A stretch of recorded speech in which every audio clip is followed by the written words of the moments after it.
बोल कृष्ण कन्हैया लाल की जय हो। अनंत कोट ब्रह्मांड नायक परात्पर परब्रह्म परमात्मा का सगुण साकार स्वरूप में इस धराधाम पर प्राकट्य विविध रूपों में होता है। भगवान श्री कृष्ण कन्हैया के रूप में मथुरा मंडल में प्रकट होकर के ब्रज में जो विविध लीलाएं किए हैं, ये लीला पुरुषोत्तम श्री कृष्ण कन्हैया का जो प्राकट्य हुआ है, भगवान ने अपने श्रीमुख से अपने प्राकट्य का हेतु बतलाया है भगवत गीता में। यदा यदा हि धर्मस्य ग्लानिर्भवति भारत अभ्युत्थानमधर्मस्य तदात्मानं सृजाम्यहम् परित्राणाय साधूनां विनाशाय च दुष्कृतां धर्म संस्थापनार्थाय संभवामि युगे युगे। यदा यदा धर्मस्य ग्लानिर्भवति अधर्मस्य अभ्युत्थानं भवति तदा अहम आत्मानं सृजामि। भगवान कहते हैं जब जब होए धर्म की हानि होती है और अधर्म की वृद्धि होने लगती है, तब तब मैं विविध रूपों से प्रकट होकर के धर्म की संस्थापना के लिए अवतार लेता हूँ। यह अवतार का मुख्य हेतु है। भगवान के विविध अवतार हुए। अवतार के बहुत से कारण हैं। इदमित्थम कोई नहीं कह सकता कि इसीलिए भगवान ने अवतार लिया। कोई कहता है पृथ्वी का भार उतारने आते हैं, कोई कहता है भक्तों का आनंद बढ़ाने के लिए आते हैं। बहुत से कारण हैं, परंतु एक संत बहुत बढ़िया भाव देते हैं। वो कहते हैं कि न भगवान दुष्टों को मारने आते हैं, न भक्तों को तारने आते हैं, तो किस लिए आते हैं? बोले भगवान के मन में कभी कभी इच्छा होती है कि जैसे संसार के जीवों को माँ का वात्सल्य प्राप्त होता है, माँ का दुलार प्राप्त होता है, ऐसा वह वात्सल्य वैसा दुलार हमें आज तक प्राप्त नहीं हुआ। क्योंकि किसी का कोई माता पिता होवे तब न उसे वात्सल्य प्राप्त होगा। भगवान तो सारे संसार के माता पिता हैं। सभी लोग कहते हैं त्वमेव माताश्च पिता त्वमेव। तो जब सबके माता पिता हैं तो उनका कौन माता पिता होगा? और जब माता पिता ही नहीं है तो भगवान को स्नेह दुलार वात्सल्य किससे मिलेगा? इसलिए भगवान को लगा कि चलो भगवत्ता को छोड़ करके एक बार हम भी जन्म ले करके माता पिता को स्वीकार करके उनके दुलार का आनंद लें। तो भगवान ने अवतार तो लिया, पर संकोच बस किसी को माता पिता नहीं बनाया। नृसिंहावतार हुआ, खम्भा फाड़ के प्रकट हो गए। मत्स्यावतार हुआ, कच्छप अवतार हुआ, बहुत से अवतार हुए, पर माता पिता का कहीं कोई चर्चा नहीं है। तो भगवान को लगा अवतार भी लिया और माता पिता के बिना आनंद नहीं आया। तो पहला अवतार भगवान का वामन रूप में हुआ, जिसमें भगवान ने अदिति माँ को अपनी वत्सला माँ के रूप में स्वीकार किया और कश्यप जी को पिता बनाया। किंतु जब बालक बन के प्रकट हो गए, उनका उपनयन संस्कार हुआ, उत्सव मना, तो भगवान को बड़ा आनंद आया। किंतु जब बलि के द्वार पर पहुंचे और 3 चरण भूमि मांगते समय अपना जब विराट रूप दिखाया, तो उस विराट रूप को देख करके तो माता पिता भी हाथ जोड़ के खड़े हो गए। तो भगवान को लगा अब जो विराट रूप देख ले वो माता पिता फिर कैसे वात्सल्य दे पाएंगे अपने बच्चे को? तो भगवान को लगा नहीं, ऐश्वर्य ने यहाँ गड़बड़ कर दिया। अब की बार ऐश्वर्य को खूंटी पर टाक करके बिल्कुल विशुद्ध बालक बनेंगे। अब वो कमी भगवान ने राम अवतार में पूरी करी।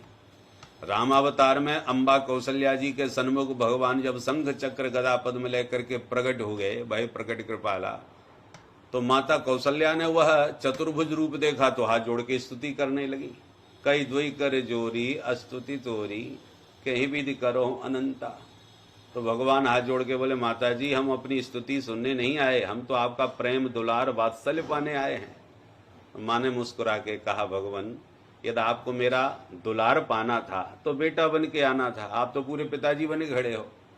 अब आपका यह चतुर्भुज रूप देख करके मैं आपको किस रूप में वात्सल्य दूं? भगवान बोले हम बेटा तो बहुत बने परंतु बनना आया नहीं, आप बताओ कैसा बनना चाहिए। माँ ने कहा वो मैं बताती हूँ। सबसे पहले तो ये 4 में से 2 भुजाएं गायब करो, दो भुजा का बेटा ही अच्छा लगता है। जैसे संसार के प्राकृत शिशु होते हैं, यदि 4 भुजा वाला कोई बालक प्रकट हो जाए तो सारी मीडिया आ जाएगी, ये अजूबा कौन पैदा हुआ, कैसा हुआ। तो ऐसा अजूबा नहीं चाहिए। जैसे सामान्य बालक होते वैसे आप भी बने। भगवान ने कहा ठीक है, और बताइए। माँ ने कहा ये जो संघ चक्र गदा पद्म ले रखे हैं इन सबको छोड़िए। बच्चे कोई आयुध लेके, कोई लाठी बंदूक लेके थोड़ी पैदा होते हैं। दूसरी बात, ये जो वस्त्राभूषण अलंकार आदि धारण कर रखे हैं इनको भी त्याग दीजिए। बालक सर्वथा निरावरण होकर के प्रकट होता है, वैसे ही आप होइए। तो माँ ने जैसा कहा भगवान वैसे ही बनते गए। माता पुनि बोली सोमति डोली, तजहु तात यह रूपा, कीजय शिशु लीला अति प्रियशीला, यह सुख परम अनूपा।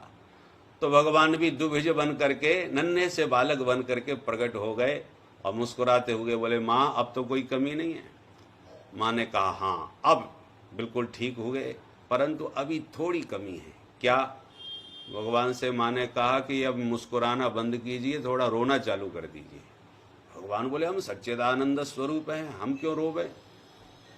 माँ ने कहा वो तो ठीक है, परंतु संसार का तो नियम यही है, बच्चा पैदा होते ही रोता है और बालक न रोवे तो घर वाले रोने लग जाते हैं। हे भगवान अभी तक बच्चा रोया क्यों नहीं। तो संसार को आप प्रसन्न करने आए हैं तो प्रभु आपको रोना ही पड़ेगा। भगवान बोले बड़ा विचित्र संसार है, चलो हम भी रो लेते हैं। तो सुन बचन सुजाना रोदन ठाना, होए बालक सुर भूपा। तो भगवान भी रोने लग गए। और सुन शिशु रोदन परम प्रियवानी, रोने की आवाज सुन करके सब रानी पटरानियां और जितनी महल की दास दासियां थीं दौड़ पड़ी और दिव्य महोत्सव राम जी के प्राकट्य का मना। परंतु रामावतार में भी मर्यादा की स्थापना करते हुए भगवान ने खूब आनंद लिया और दिया, किंतु भगवान को थोड़ी सी कमी वहां पर भी नजर आई। क्या? बोले हम एक तो राजा के बेटा राजकुमार हैं, दूसरे मर्यादा पुरुषोत्तम बन के प्रकट हो गए हैं, तो हर बात में हमें अपनी मर्यादा का ध्यान रखना है। राजकुमार हर किसी के घर जा नहीं सकता, हर किसी के साथ खा नहीं सकता, राजकुमार के ऊपर बड़े प्रतिबंध होते हैं। तो भगवान ने कहा अब की बार ये सारे प्रतिबंधों से विनिर्मुक्त होकर के विशुद्ध सबको आनंद देने वाले लीला पुरुषोत्तम बन के प्रकट होते हैं। और वो सारी कसर फिर भगवान ने कृष्णावतार में आकर के पूरी कर दी। किसके घर में जा रहे हैं, किसके साथ खा रहे हैं, कहाँ घूम रहे हैं, क्या कर रहे हैं, कोई प्रतिबंध नहीं। सर्वानंद सबको परम सुख प्रदान करने के लिए प्रभु का यह लीला पुरुषोत्तम भगवान श्री कृष्ण के रूप में प्रादुर्भाव हुआ है। यहाँ पर भगवान ने जहाँ बाल्यावस्था में ब्रजवासियों के साथ गोचारण करते हुए समस्त ब्रजवासियों को आह्लाद प्रदान किया, माखन चोरी लीला करके सबको माखन खिलाया। और भगवान ने इस माखन चोरी लीला में भी बहुत से हेतु छुपे हुए। जहां दुर्दांत जो दुष्ट कंस था, जो ब्रजवासियों का कर के नाम पर बहुत सारा माखन मंगवाता था और चाणूर मुष्टिक आदि असुरों को, दैत्यों को खिलाता था, जो आतंक फैलाते थे ब्रज के ऊपर, तो भगवान को लगा हमारे ब्रजवासियों का माखन और दैत्यों की शक्ति बढ़ावे, ये तो ठीक बात नहीं। तो भगवान ने अपने ब्रजवासियों का एक पूरा ग्रुप बनाया और उनको घर घर ले जाके खूब चकाचक माखन खिलाया कि जब हमारे खाने से बचेगा तब आपको मिलेगा।